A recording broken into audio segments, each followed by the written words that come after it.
The Synopsis, Part 4, The Method, Chapter 5, The Suffering of Samsara. All sentient beings in the 6 realms of Samsara are in the state of suffering. Some are actually experiencing suffering, and some are on the way to suffering. Even those who are most successful in their lives, whether in the field of business, politics, or science, are still not free from suffering. Some, in an attempt to free themselves from suffering, create the cause of more suffering. So, with awareness of this, you will gain a chance to release aversion and hatred, particularly toward enemies or those you don't like. Release the hatred and gain the opportunity to develop concern and compassion. As human beings, we suffer aging, sickness, and death. We struggle to gather things that we want and then struggle to protect the things that we have. Just as we experience these kinds of suffering in the human realm, we will experience conditions as described in this chapter if we are born in the other realms. But even in the human realm, one can experience the suffering of the 6 realms, not physically but mentally. Picture yourself in a desert with no water and heat waves so powerful you feel like you're burning or being cooked in an oven. Such a sensation feels interminable, even if it lasts a short time. This is like a hot hell realm. Sometimes when you are on a snow mountain in a blizzard, there is no place to hide from the wind. Your clothes are inadequate, and your feet and hands freeze. Again, even if this actually lasts a short time, you feel it is forever. This is like a cold hell realm. Sometimes you take a long journey and become completely exhausted with no food to eat and no water to drink. There is no restaurants around. You feel you are starving to death and dying of thirst. The complexion of your body changes. You feel so skinny and lean. This is like the experience of the hungry ghosts. Sometimes you are tortured by other people, enslaved with no freedom to express your wishes or feelings. You feel stupid, incapable of doing anything. You don't know what to do or how to behave.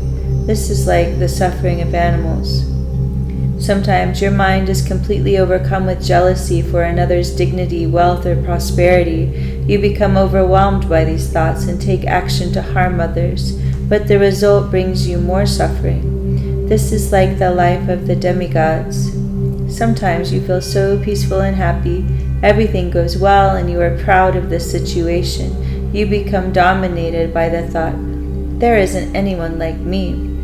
Even if you experience this for a long time, still you feel it was a short moment.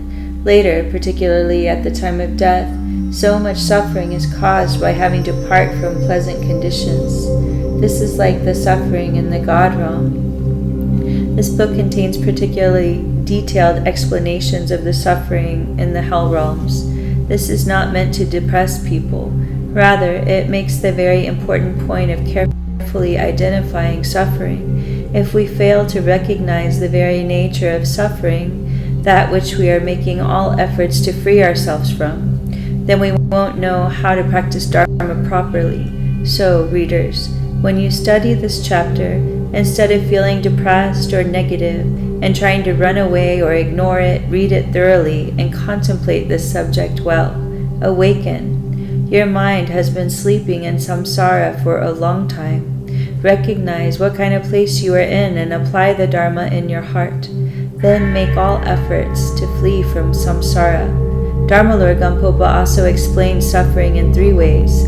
The suffering of suffering refers to the experience of physical and mental pain. The suffering of change means that all the temporary happinesses, such as youth and success in life, are subject to change and lead to suffering when we are attached to them. Pervasive suffering refers to the fact that all beings in samsara are permeated by suffering. Even if we are successful, there is no satisfaction. Suffering is bound to come. We are definitely not free of suffering. This was the translator's introduction from the Jewel Ornament of Liberation by Gampopa, and the translator is Khenpo Konchog Gyaltshen Rinpoche.